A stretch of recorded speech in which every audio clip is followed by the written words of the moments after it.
I have the very, very distinct pleasure of introducing you to your next speaker, Mark Baggett, who I've had the privilege of working with in a variety of capacities over the years. As soon as we were putting this talk together, or this summit together, we said, oh, well, we need to have some folks talking about different command line things. And what about coding or programming? What do we do for that? I think it probably took us maybe a 1/10 of a second collectively between the group before we're like, no, we need Mark to talk Python.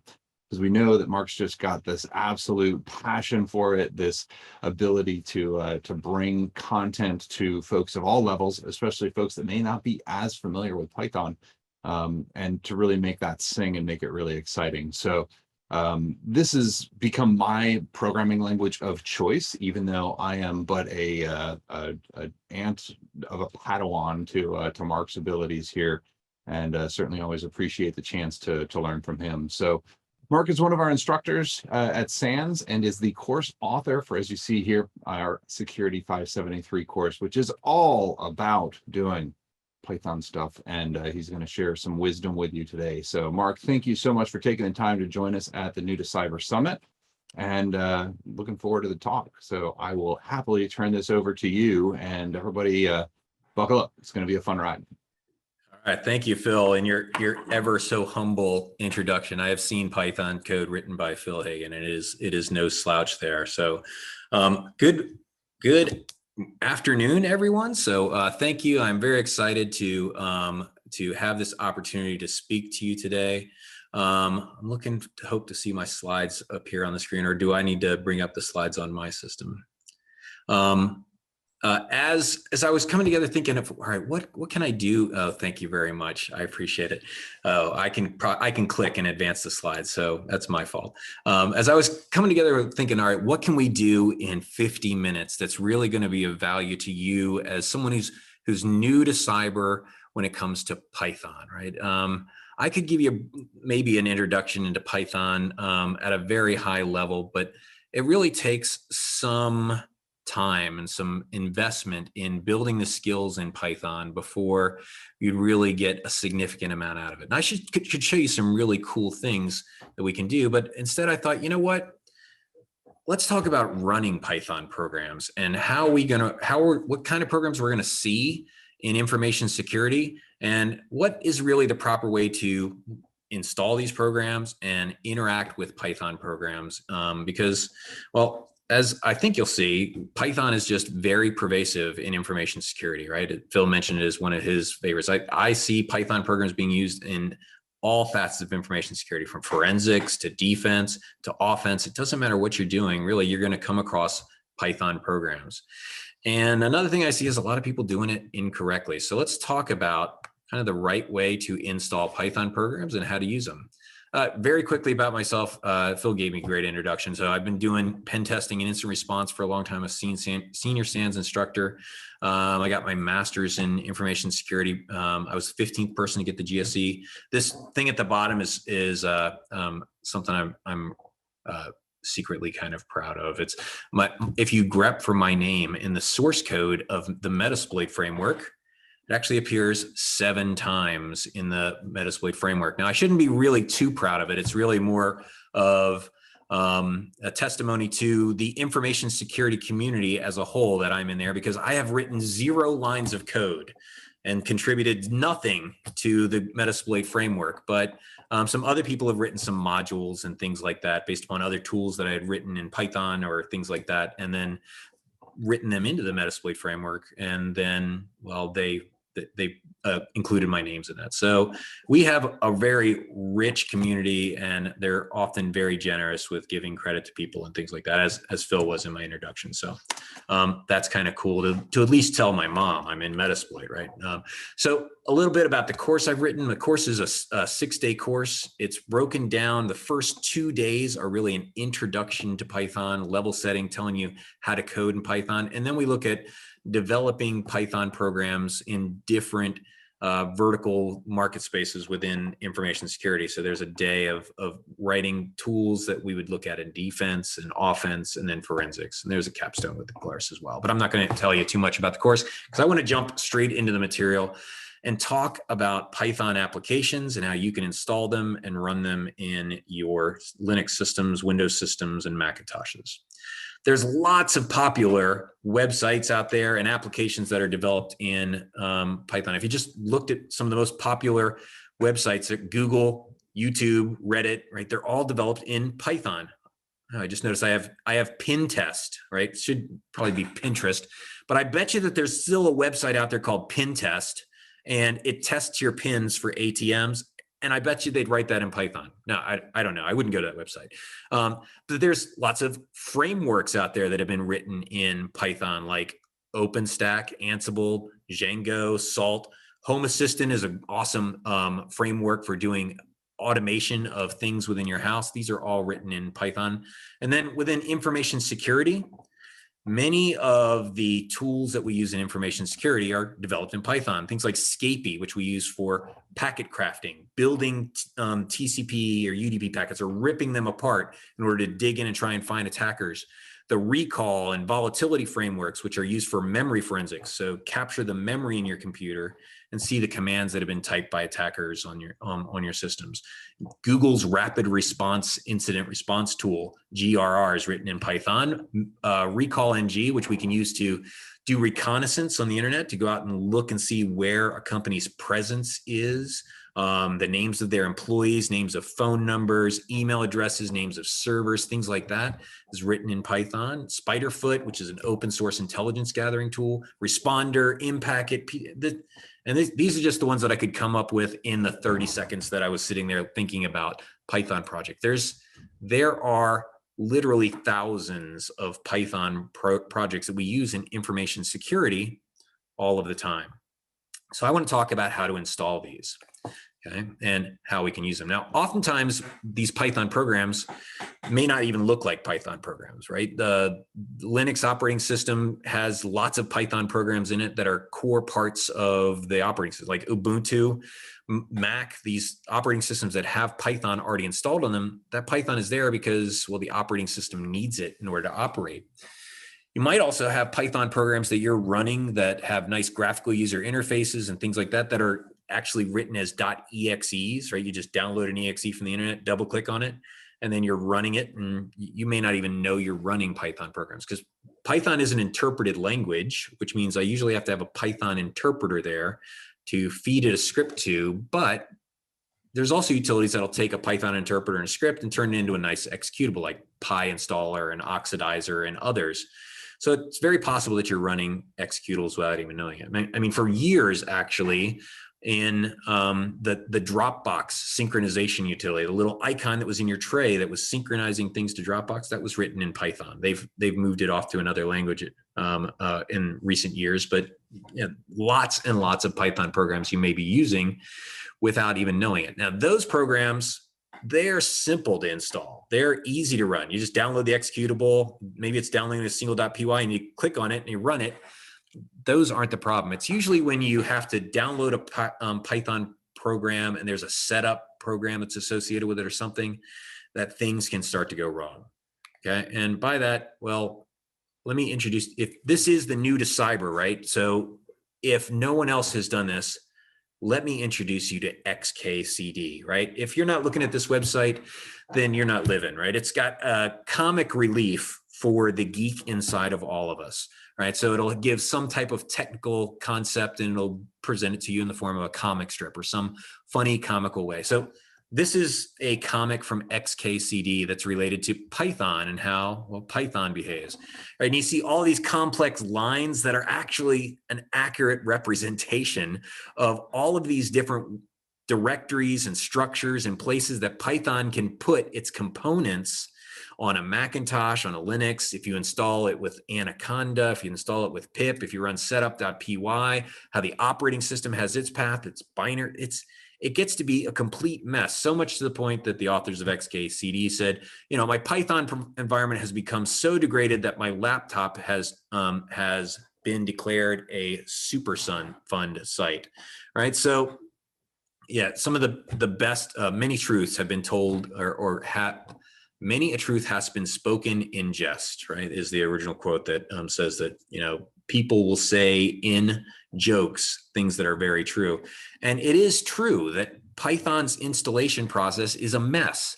It didn't start out as what it is today. It started out as all of these different little standards that people have developed and built over time. But today there is a nice, easy way to install Python packages and have them work consistently. And we're going to talk about that.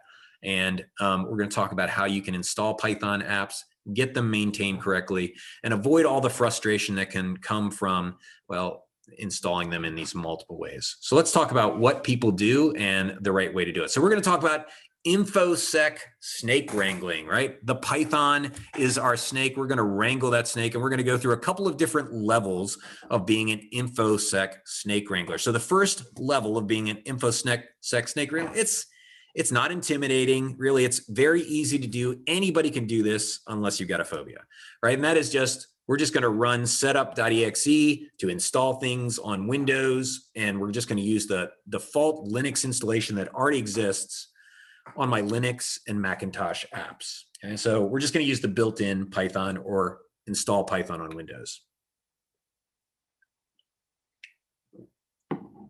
Now, Python is, excuse me, an interpreted language. I've got stuff on my glasses. Python is an interpreted language, which means I have to have some type of an interpreter there to read these scripts and then, well, execute the code that's inside of the scripts. This is much different than like a C program where you, well, create source code and then you run it through some compiler, and the compiler creates an executable that you can just run on any Windows system. So the computer has to have the Python interpreter and the script installed before you can run these Python scripts.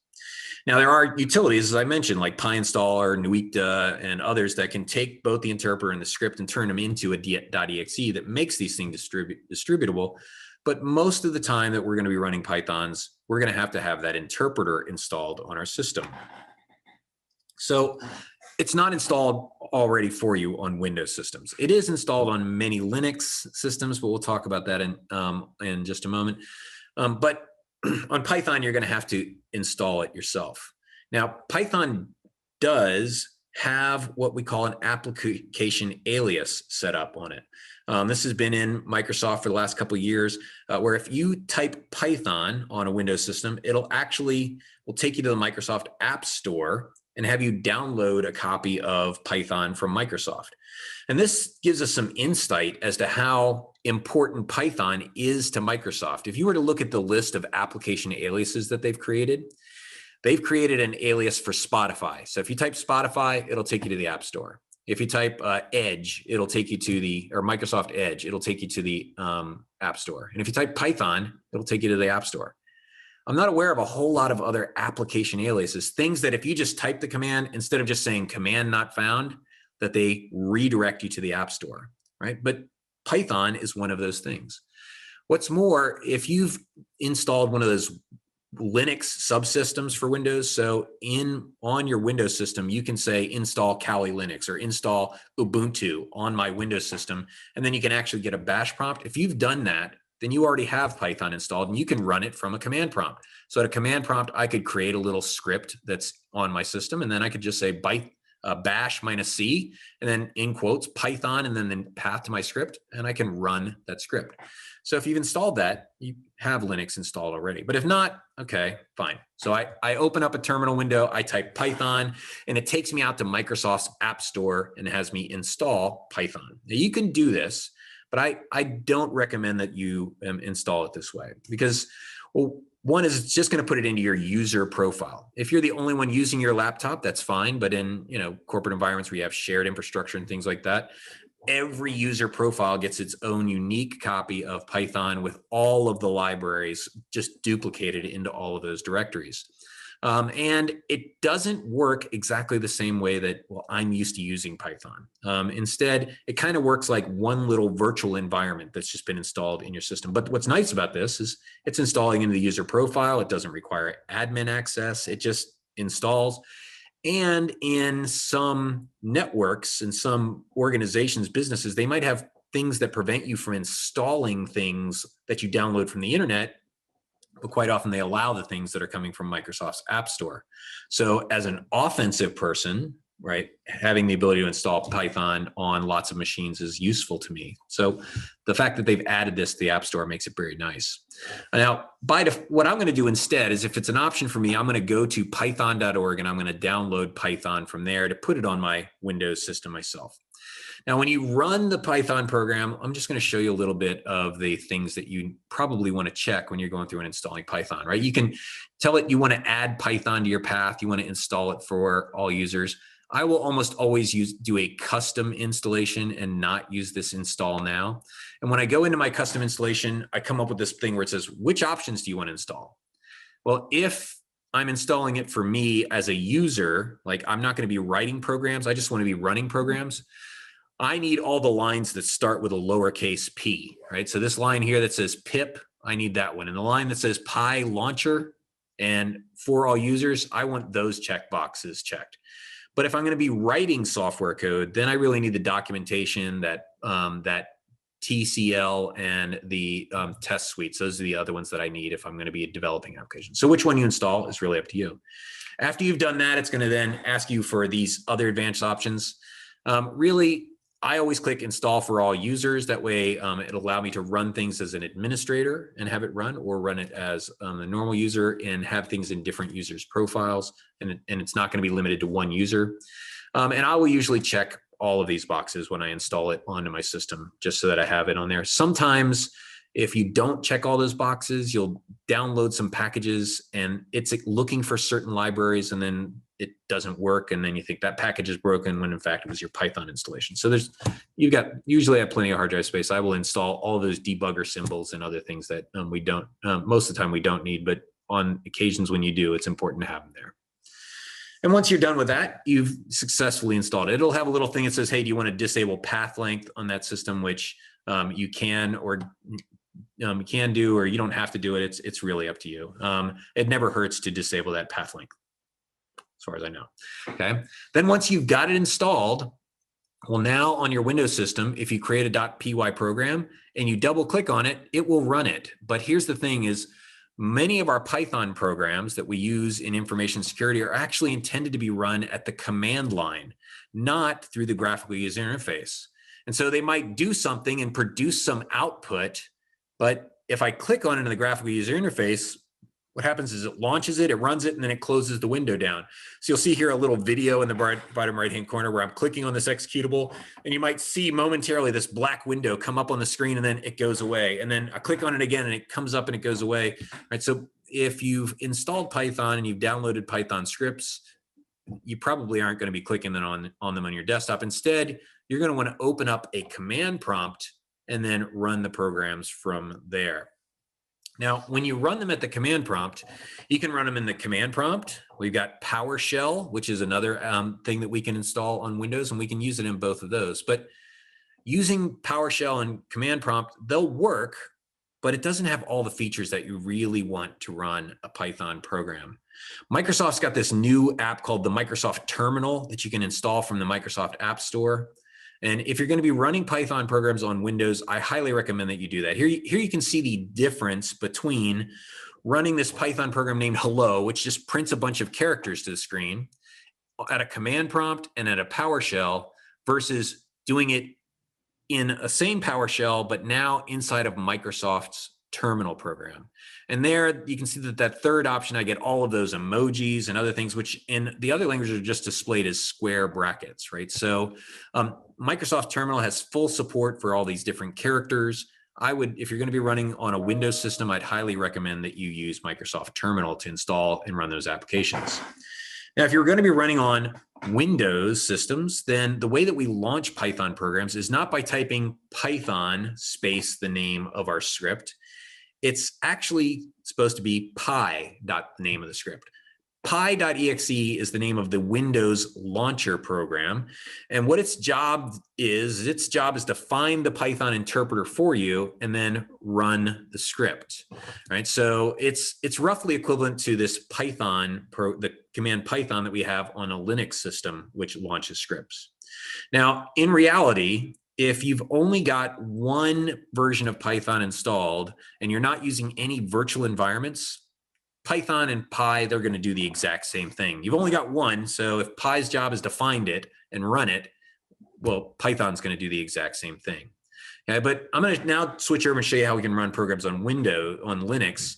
But just know that if you're actually using Windows Terminal and Pi.exe, then everything I'm about to say about Linux works virtually the same as it would on a Windows system.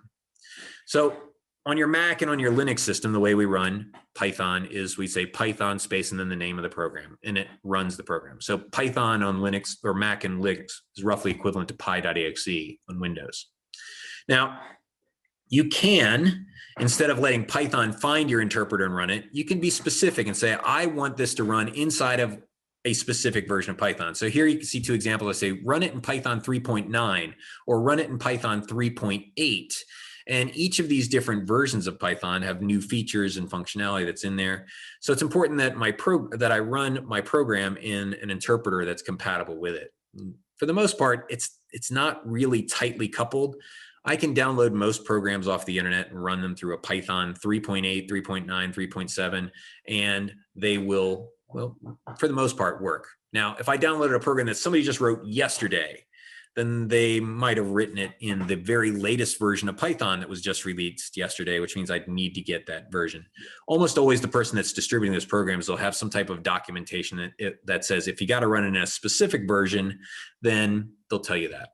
But I think most Python developers tend to write programs with the intention of, I'm writing this program, I really want people to use this, and I want to write a program that's going to be flexible and work on lots of different versions. So they will make their programs work for many different versions of Python.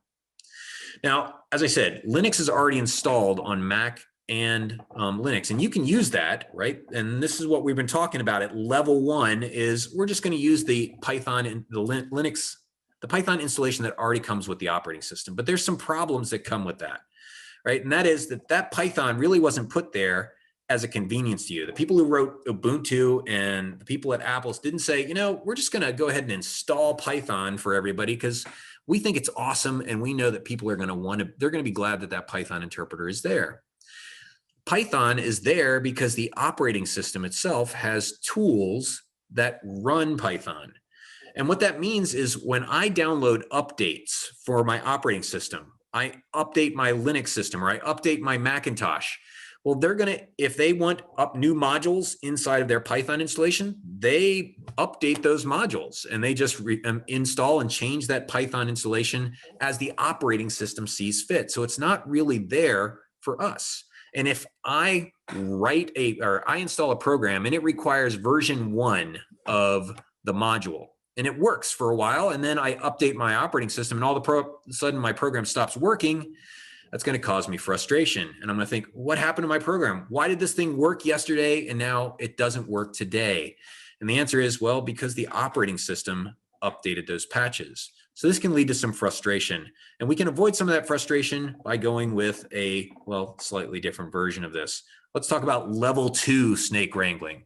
With level 2 snake wrangling, it's a little bit more intimidating, but it's much more beautiful. Okay. And isn't that real? You know, I'm not a big snake guy, right? I love Python, but actual Pythons, not a big fan.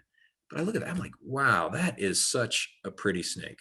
Anyway, level 2 snake wranglers, we're going to actually install apps the right way. Instead of just downloading these .pys and running them or downloading the executables, we're going to actually use Python's official package manager to find, download, and install Python programs on our system.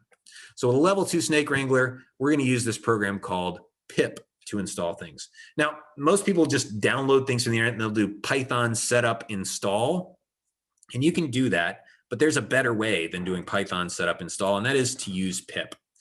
Now, there's a pip command that you can run on many systems. You just say pip and it will let you install things. But the way that I usually run pip is I'll say Python -m pip. And what this says is it says, hey, Python, run pip. I'm asking Python to run it on my behalf. There's an advantage to that, in that I am sure that I'm running the pip that's associated with my Python environment, right? If I have many different Python environments, I'm not exactly sure where the pip command is pointing to. Is it pointing to the one that I'm using or somewhere else. So it might install it in the wrong place. So I actually prefer to run commands with Python -m pip. But if you just do that, it will show you, all right, here's my command line arguments. I can install things, I can download things, I can uninstall things. It's got all of these different options that are available to me that I can use with pip. Now that -m option, as I said, that tells Python, hey, Python, go find pip that's inside of your directory structure, right? And keep in mind, I could have 3 or 4 different versions of Python installed. If I've only got one, it's not a problem. But if I have multiple versions, Python -m says, go find the pip that's associated with your installation and run that. Whereas if I run pip, I might be running one that I wasn't expecting it to run. Now, Python has its own path, right? So the operating system has a path. So when I'm at a command prompt and I type WinWord on a Windows system, it has a series of directory structures that it goes through trying to find winword.exe, which is Microsoft Word. And when it finds it, it launches it. But it has a series of directory structures that it goes through to try and find that executable. So the operating system has a path. Python also has a path. Python has a list of places where it looks for different Python programs. And so when you look at Python, you can see that the path is made up of some standard things. So it's going to be the current directory and then a series of standard modules. But then it's also got these custom modules that can be different for every different Python installation. And this last set of directories here that you see in that second row there, these can be customized based for each and every instance of the Python interpreter that I've got on my system. Now, normally, in order to find a program that's in Python's package repository and install it, I could just run the command Python -m pip search, and then tell it to search for something like search for impacket, and it'll go out to Python's package repo, which you can think of it like as the iPhone, iTunes, Apple, or the App Store, right? I go to the Apple Store, I can search around for commands I want, and then I can say install that application, and installs it on my phone. With Python's pip, I can also tell it to go out and search the wealth of Python packages that are available, find what's out there, and then I can install it. So normally I could do that by just saying Python -m pip search and search for something. But if you were to do that today, you get a nasty error message that says, sorry, pip has been under an extended denial of service attack for since November of last year. And you can't do pip searches at the moment. And actually the message says, and so we're going to deprecate this feature. We're no longer going to support search moving forward. So the way that we have to find packages today, and I think this is unfortunately is probably going to be the way that we're going to have to do it moving forward, is we're going to have to go out to this website called pypy.org. If I go out to PyPy and I put in a search term, it'll go through a list of all of these different Python programs that are available that match the term, the name I give it, and then I'll get back a list of all these different packages that I can install. So here you can see I search for impacket, and then in the results down the bottom, you can see it says impacket 0.922. That's the name of a package that I could install inside of my Python environment. And when I'm ready to do that, I would just say py, if I'm on a Windows system, py -m pip install, and then the name of the package. So in this case, it's going out to the package store. It finds the package that's named reassembler, and it downloads the reassembler package to my local system, and it installs it. On a Linux or Mac, this would be Python -m, and on a Windows system, it's py -m. And this downloads and installs the package. And now I can begin executing that package in most cases, right? Well, what if my app isn't in the App Store? Right? I went out to pypy.org and I couldn't find anything that does what I want, but I do a Google search and it takes me to a GitHub page. And this GitHub page has Python applications that I can install and use. Well, that's typically where people would download it and run Python setup install, but you don't have to do that there either. I could download it and then I could say Python -m pip install and then point it at the directory that I just downloaded from the website. but I don't even have to download it from the website. If it's on GitHub, most of the time you can install Python packages on your system directly from GitHub. So I could say something like Python -m pip install git plus HTTP, and then just give it the URL that that package is installed on. So for example, here you can see I'm installing git HTTP github.com Mark Baggett reassembler. It's going to go out and it's going to grab the reassembler package, download that, and install it on my system.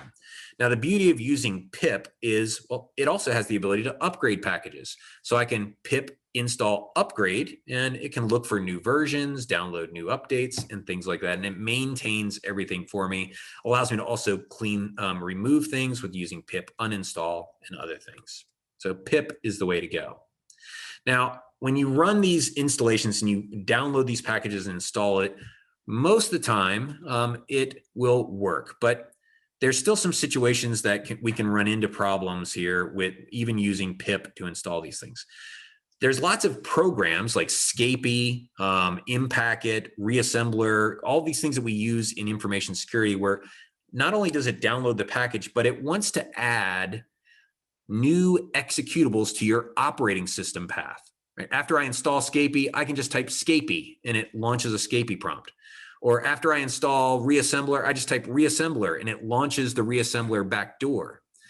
Well, it adds these programs to my operating system path. And here you can see I'm using the which command. In Linux, which command will tell you where a specific file is installed. So when I say which Scapy, you can see that it's got this home student Python environment. It's trying to put Scapy in a directory, but the problem is that in many cases that's not part of my path. So let me show you an error message or two that you might end up seeing. If I was to just do pip install reassembler, and it's going to go out and it's going to download this package, and then it's going to try and add that package to my path. But pip doesn't have permissions to add this to the path, to your operating system path in most cases. So here you can see an error message in this window that says, hey, warning, the script reassembler installed this program into your user profile under the scripts directory. And that is not in your path. So it just tells you, hey, you might want to add this thing to your path so that you can run the reassembler command. On Linux, it does the same thing, really. On Linux here, I'm trying to install it. See the same warning down there. Hey, scripts were installed in home student local /bin, which is not in your path. You might want to add this thing to your path. Now you could go and add those things to your operating system path so it can find the programs and run them. That's one option.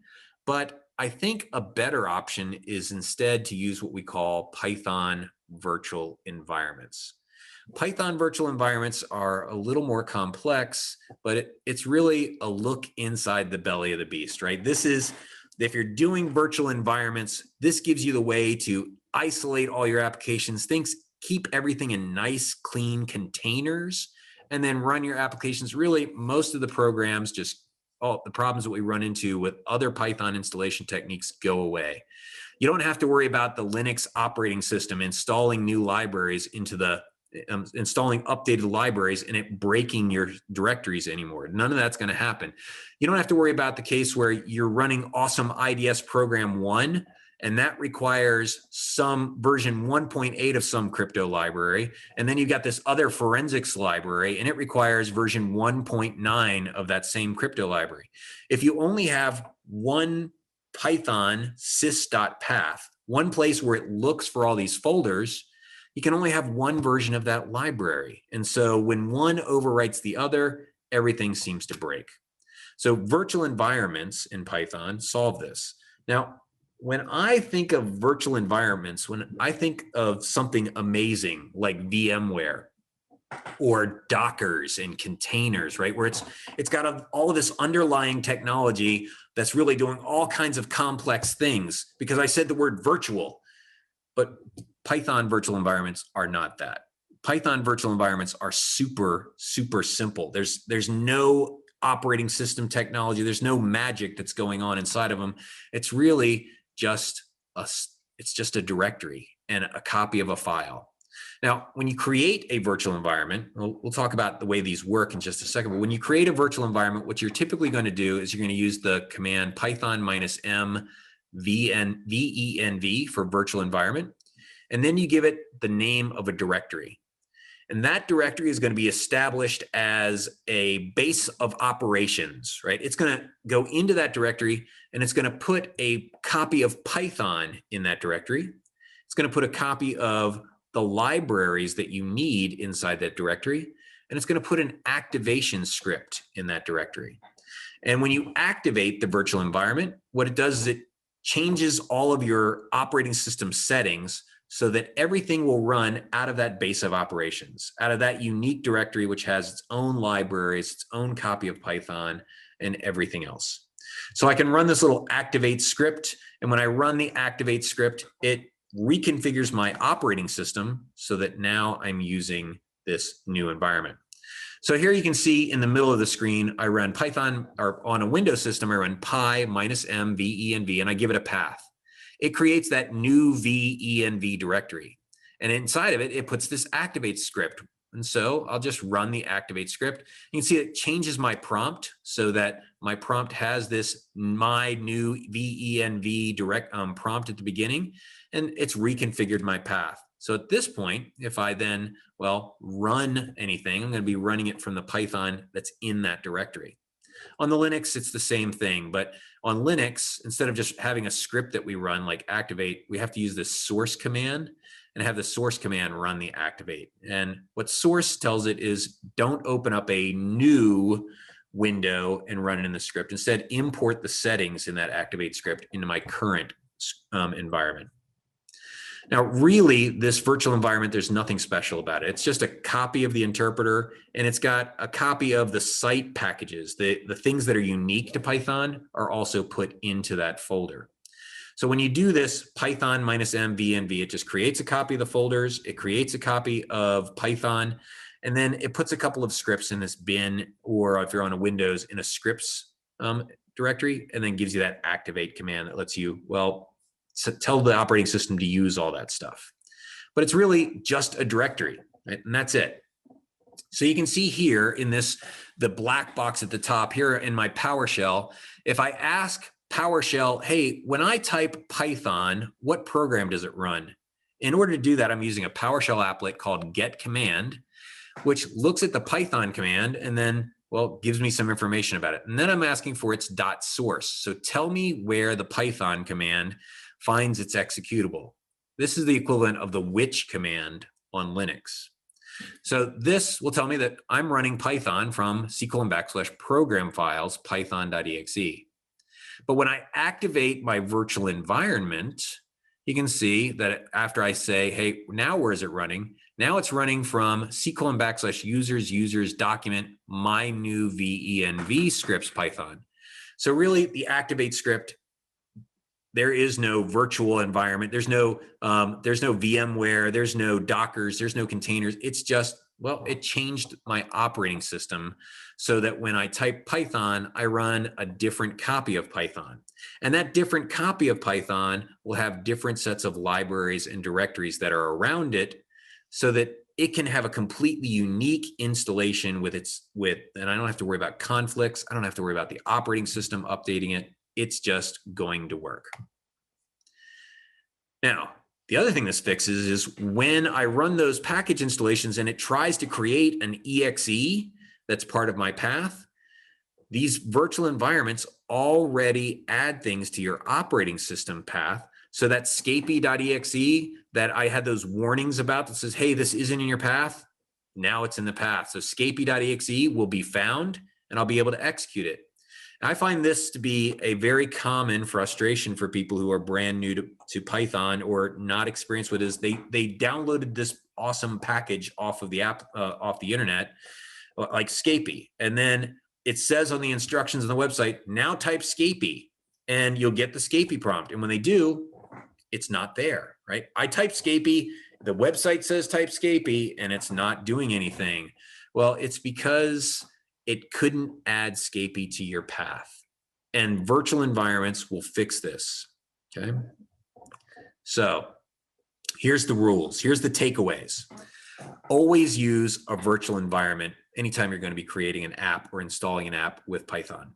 It'll just create a new unique directory that'll have its own Python interpreter, its own set of libraries, and it'll keep everything contained in that nice little application. You don't have to worry about operating system conflicts with other applications. It'll just keep your environment nice and clean.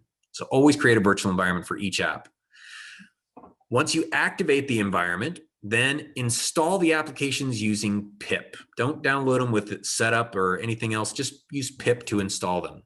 And always use the -m pip command. Instead of using the pip command, use Python -m pip, because this makes sure that it finds the pip that's associated with your Python installation and not, well, a pip command that's associated with some other installation.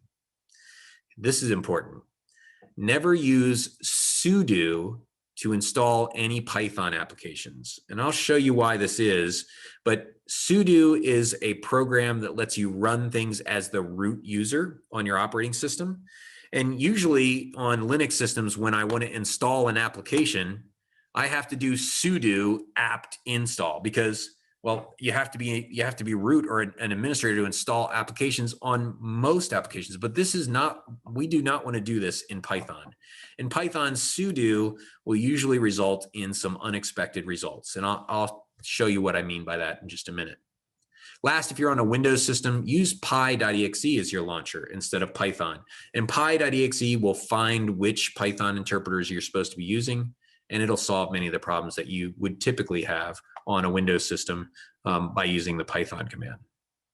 Let's just talk about a few other odds and ends, and then you will know what, you'll be ready to launch your own Python applications and set off on your own Python adventures. A few other odds and ends. The operating system is going to update its own packages, but if you're using these few simple steps of like virtual environments and using pip, you're not going to have to worry about the operating system breaking your tools anymore. You're not going to have to worry about incompatible versions. But this sudo thing is kind of weird. Let's talk about that. So what sudo does is it lets you run a command as the root user. So here I am inside of my virtual environment, reassembler. You'll notice that the prompt has changed, telling me that I'm inside of reassembler. And if I say, which Python am I using? Linux says you're running the Python that is inside of my virtual environment named reassembler. So I'm running this Python here. If I say, which pip am I using? It tells me you're using the pip that's inside of your virtual environment. Notice both of these are in a directory called Python envs reassembler, which is where I created this virtual environment.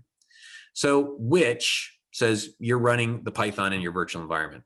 But as soon as I say sudo which Python, well, now it's no longer using the Python that's in my virtual environment. It's now back to using the operating system's default Python. So if I'm in my virtual environment and I say sudo pip install this program, I don't install it in my virtual environment. Instead, I install it in the operating system's environment. And then I try to run the application and it doesn't work, okay? Because this is actually a security feature. And this is something you might want to think about is, why did sudo do this, right? What sudo does is it has a fixed set of directories or a fixed set of places that it'll search for programs. And it doesn't look for things outside of those programs by default. And this is actually a security feature, right? It would be an interesting attack if I could set things in my personal path that like, I don't know, an administrative tool, right?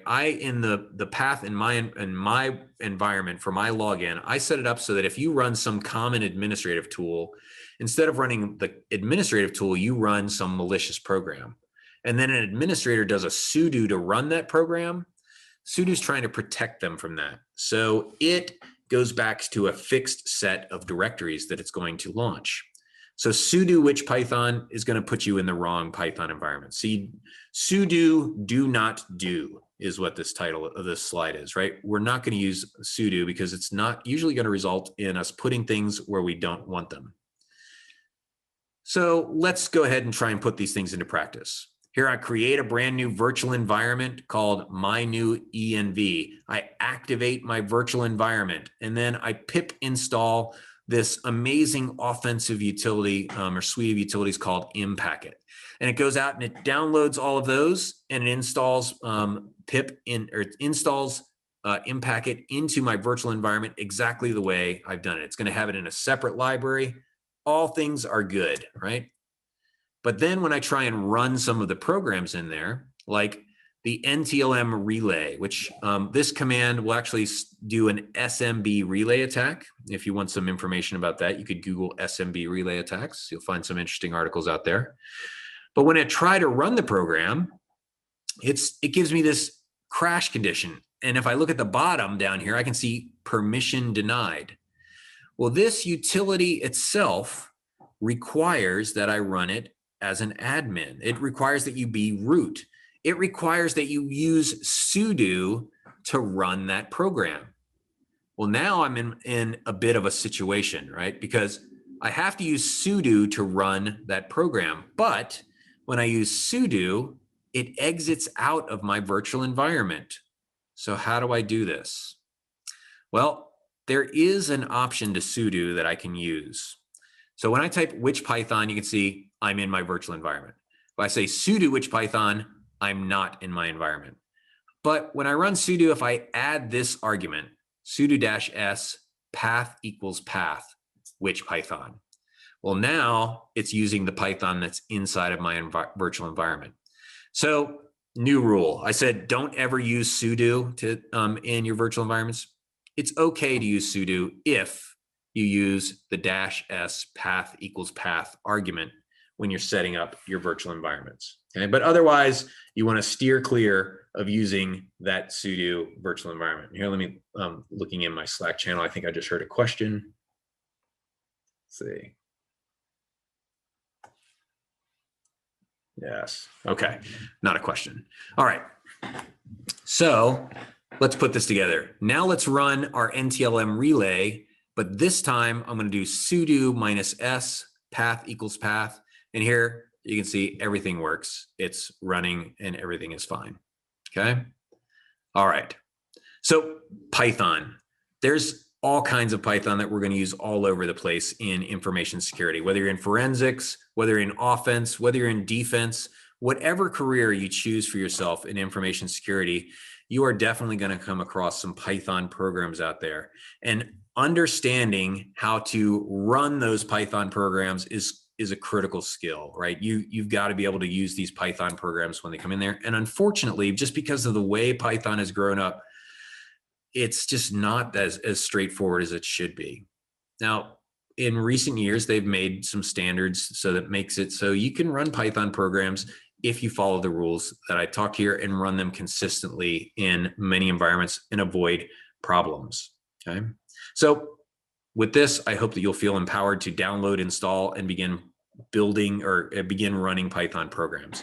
But as you go into your career, I think what you're going to find is there's a lot more about Python to learn, including how to develop Python programs. You know, I don't think for many organizations who are serious about information security, it's no longer really an option when you have an attacker on your box or you've got some forensics artifact that you need to analyze.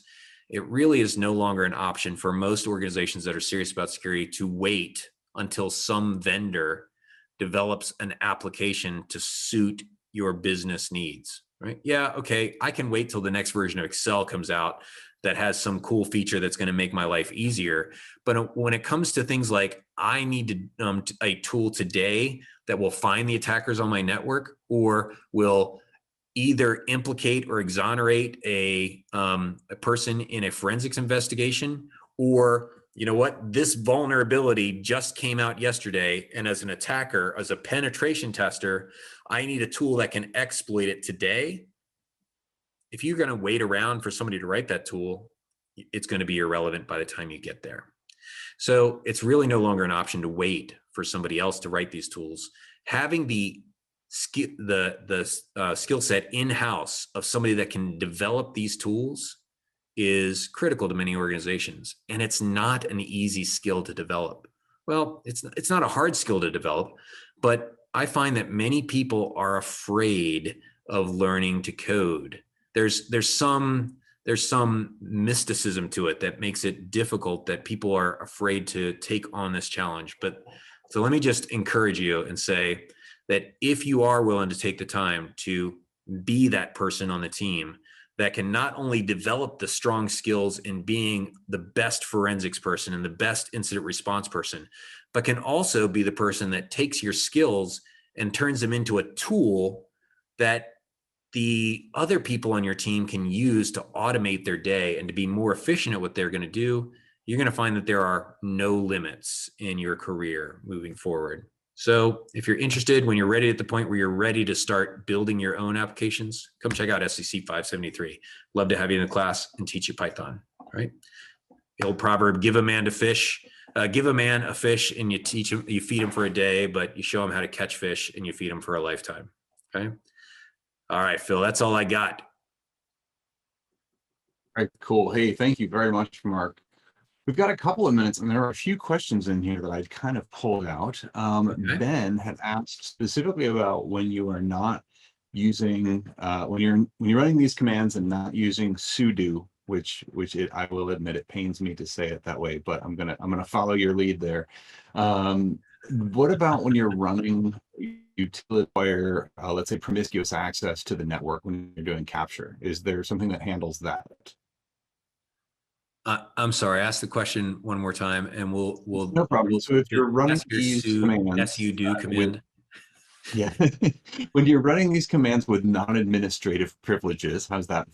Okay. What about when you need to access the network interface for capture or other elevated requirements, promiscuous mode or whatnot? Right. So that's where that sudo -s option comes in, where you can do sudo -s and then you can say path equals path. If you pass that argument to sudo, then it will use your virtual environment and use that, and then you can that's where you can use it, is if you pass that additional argument. Was that the right question? Yeah, I think so. I think that answers it for sure. And I wasn't, it was specifically in the context of like that network capture, which requires the elevated privileges. I wasn't quite sure if that would carry over, but that makes perfect sense. Yep. Another question that came in, and I'll be honest, with everybody here, we talk about this being a continuous lifelong learning type situation. Really haven't worked a whole lot with the virtual environments, and you've given me a lot of ideas of things I would like to experiment with instead of some of the other ways that I've done it in the past. But what about if you get a whole lot of these virtual environments and they create each of their own directories? Does that mean you end up getting a whole lot of duplicated content on your file system, or just a whole lot of directories, one per virtual environment, or is there some kind of a cleanup that happens with that? Yeah, so you do end up with a directory per virtual environment, but it minimizes it. So in that slide where I had sys.path, we had the current directory, and then you had the core directories that all Python, every Python installation gets. So all of the built-in stuff that's part of Python, it all refers back to the main Python installation, and that stuff is not duplicated in any environments. It's only those last set of directories that we call the site packages directories that are actually unique to the virtual environments, which those are the ones that you would install with pip or setup or a conda or any of those other things, or even apt-get, right? All of those are installed in those site packages folder. So it's really just the things that are going to be unique to that environment. And then a copy of Python and a copy of pip and one or two other things that are useful in the environment. Got it. Okay, excellent. And when you are using those virtual environments, do you have either a tool or a graphical environment or maybe an IDE that helps you to kind of navigate and switch between those as you're working through them? I don't. There's probably one out there, and it's probably written in Python, but I don't have one that I can switch between them. Yeah. No worries. And I mean, my preferred solution is on the command line as well. I just realized that there's a lot of different ways. So if anybody happens to know about any of those that do manage it, please by all means drop in the hallway here. I'm sure there'd be a number of folks who'd be interested in those, and then we can pick up and learn from that as well. So yeah, for sure. awesome. Well, those are the big ones that I had, and I really appreciate you sharing that, because just yesterday I was dealing with the fact that my pip search didn't work, and I'm like, now I have a I have taken several things away, as I knew I would. Yeah. Good information overall, and looking forward to being able to hear folks' continued feedback and a couple other questions that I think will come in the chat. So thanks for sharing, Mark. It's always always great to spend time with you, and we've now got a couple of minutes for all of our brains to kind of just absorb all of that knowledge that that just came through the LCDs in front of our faces. So I appreciate it. I really appreciate the opportunity.